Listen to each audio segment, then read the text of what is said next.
po, good morning. At ayan, nalibot na naman po kami ni Baby Chen sa bukid. Ayan. At ayan nga po ay magbubugsok po yung aming papa ngayon. Ayan. At nilalagyan niya na po ng butas yung paglalagyan po ng bugsok. Ayan po yung bagong tanim po pala namin na Star Premium po yan. Ayan. Mga 6 na plat po yung Star Premium and meron pong Negro Star na 5 plat po. Ayan po, at magbubugsok na nga po pala aming papa. Ayan po, kung nakikita niyo po yung tanim niya, ayan. May 6 days na po ngayon yung tanim niyang sitaw. 6 days na yun, oy. Ayan, 6 days na po ngayon. Pero ayan po, ang bilis po niyang lumaki. Ayan po, meron po kaming ilang plat na medyo baguhan po. Ayan, pero pinipitasan na po nung aking asawa. Ayan. At yung datihan po, ayun, napakagaganda pa po ng dahon niya. Yun, at napakakapal po ng bunga talaga.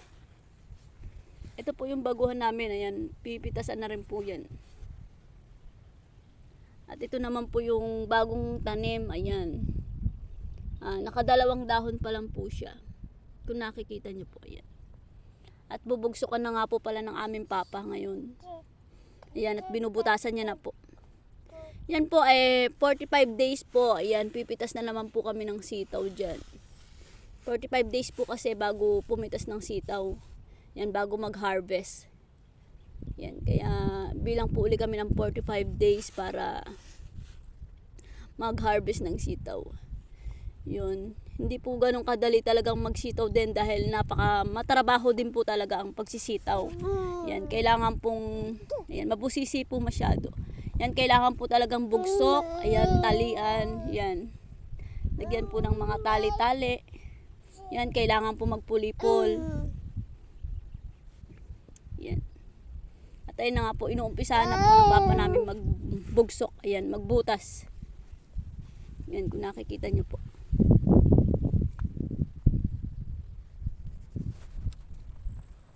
Ayan, hindi kami makatulong at ayun po si baby. Naglalaro na naman po sa baba.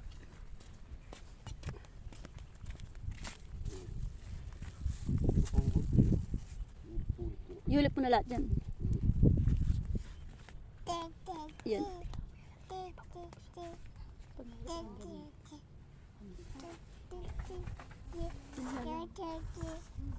Ayan po, at kinukuha na po ng aking asawa yung bugsok. Ayan, at itutundos niya na po sa binutasan niya po. Ito po. Ayan po yung pagkakabutas niya. Paglalagyan po ng bugsok. Ayan. Yan po, at kinukuha niya na po ang bugsok. Ayan, may tanim nga po rin po pala yung aking asawa ditong saging. Ayan, may saging din po siya. Meron din po kaming upo. Ayun, kung natatanaw niyo yung upo. Ayan, at meron din po kaming mga kamuting kahoy. Ayan, mga saging. Ayan po, at magbubugsok na nga po pala aming papa. Umpisa na nga po pala niya magbugsok.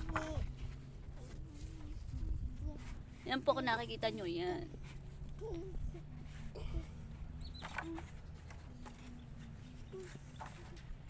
Yan, super mabusisi po talagang magtanim ng sitaw. Hindi po talaga ganun lang kadali. Na pagka tinanim mo yun, okay na, hindi po. Yan. Nilalagyan na po niya ng bugsok.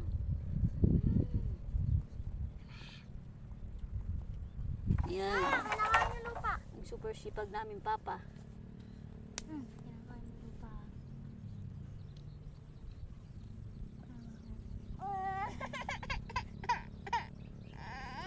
Ayan, at hanggang dito na nga lang po pala at umiiyak na po si baby. Ayan, bye bye. Kung nagandahan nyo po ang aking mga video, ayan, paki-likes, comment, and subscribe na lang po. Thank you. Mga ka-farmer, welcome to my YouTube channel, Rochelle TV Vlog nga po pala mga ka-farmer. Ayan, kung nagandahan nyo po ang aking mga in-upload na video, paki-subscribe na lang po and pindot na lang po ang button. Thank you to all subscriber. Thank you.